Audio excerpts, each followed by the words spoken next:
This is the new bridge. It's called the new bridge because the old bridge burnt down in, I don't know, 15th century or something. I'll get the date and put it on the screen. Let me show you what the inside looks like. I'm going to go, oh, you see the car? I'm going to go over the bridge and into the Brimgartevald, which is all those trees that you see up back there behind the restaurant. Right, I'm going to go into the bridge. There may be cars coming, so be warned. But this is what it looks like. And as you can see from the yellow sign, this is where the Wanderweg goes. So this is where I go.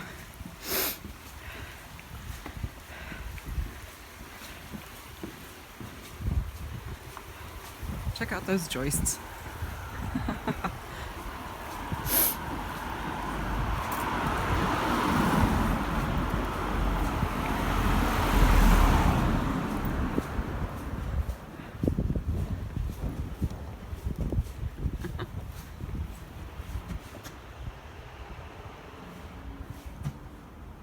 That's the Hollebrook down there. It's a different bridge. I'm not going over that bridge. This one's more fun. Let's see. Can we see up there? Yeah, you can see how it's put together. Pegs. It's pretty old. I don't know if some of these beams are definitely from the original new bridge. So, as I said, I'll get the date for you because it's kind of cool.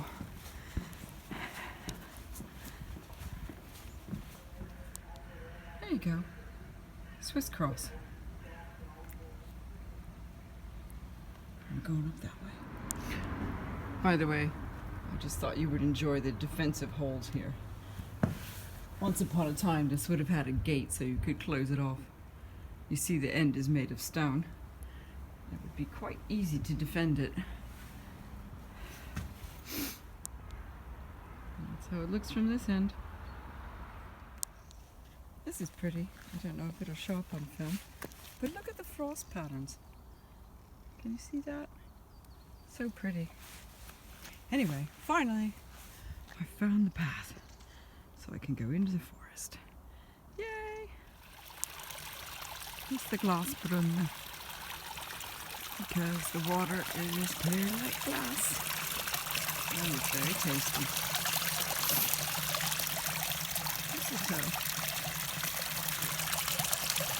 It's an old fountain. Figures in the history since about 1,000 years. Anyway, I'm gonna drink some. So here's an interesting puzzle for you. I've got these Microspikes, and at the moment the snow is wet and it's like I'm walking in really badly made platform shoes. I have to keep cleaning the snow off and it really sticks in that rear spike again and again and again. It's really annoying. So there's those. On the other hand, they stay where I put them. They don't come off my shoes. And if you hit a patch of actual ice, they work really, really well. So I'm going to put on my other Microspikes and you can see the difference and see what you think.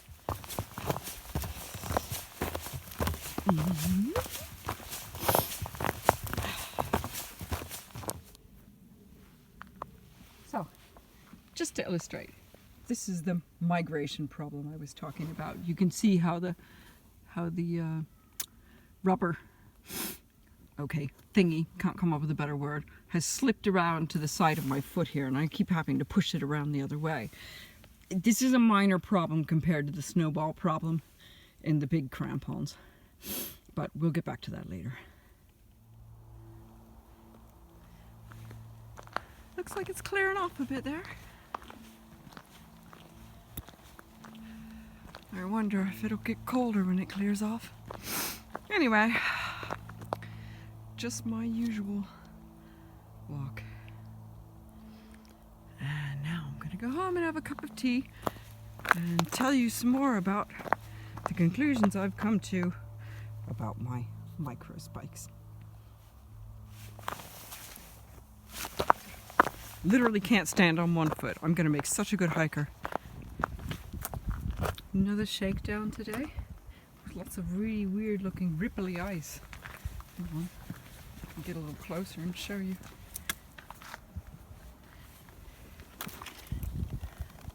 It's fun coming down the hill. No ice on the ground though, so I can't test out the mod that I made for my ice spikes yet, but we'll see. Ooh, this looks shiny. All right. So, about a month until I go. Look at that. Do you hear it trickle in? Wow.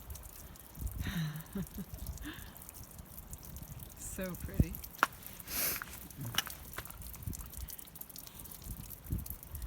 More icicles. Latest permutation of the shoe spike test. It's snowing again. I was hoping for rain because I'm also trying to test my umbrella.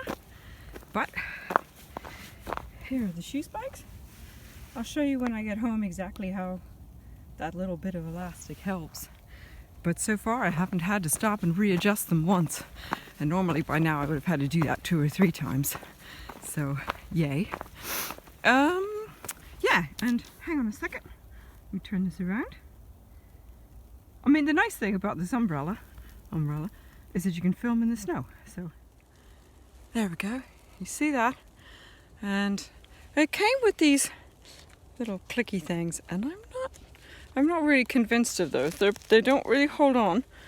The Velcro somehow is too big for my strap here, or I don't know what, but anyway, it wobbles around, so I've used these little bungee cords. Reminds me of when I was a kid.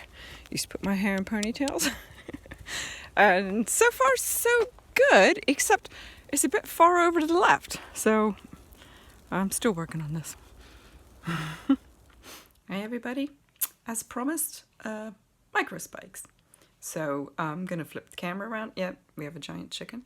I'm going to flip the camera around and show you the solution that I came up with for my spikes, okay? So I have basically 2 different kinds of spikes here. These are the normal micro spikes with the big toothy teeth. And these are really, I think, kind of more meant for urban use, and they have these little nails and a bit of chain on there.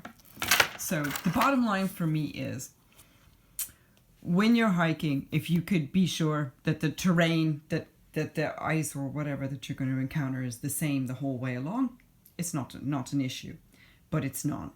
So if I step into anything like wet snow in these, it immediately starts sticking. I'll show you in the video that you've either seen or will see now, depending on where I decide to splice it in. That you wind up walking in like badly made platform shoes because you've got so much snow gunked up on the bottom of these. If it was ice, like sheet ice, these would probably be better. But I don't know what I'm going to encounter or how much of it, or any. And the bottom line is, these are almost 200 grams lighter than these. And these, they work. They really work surprisingly well for all these tiny little, just little nails, basically. So I had a problem with them migrating. You'll see also in the video. So I just did this, and it really works. I just got a loop of elastic on there and a little hook here. I'll show you, there we go. You can see this little hook. You can buy these at any sort of DIY or craft shop and hook it on there, and it has stopped the problem entirely.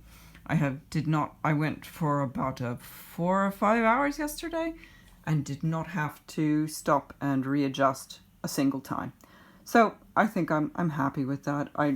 As I said, if I knew I was going to be encountering constant sheet ice, I might take these.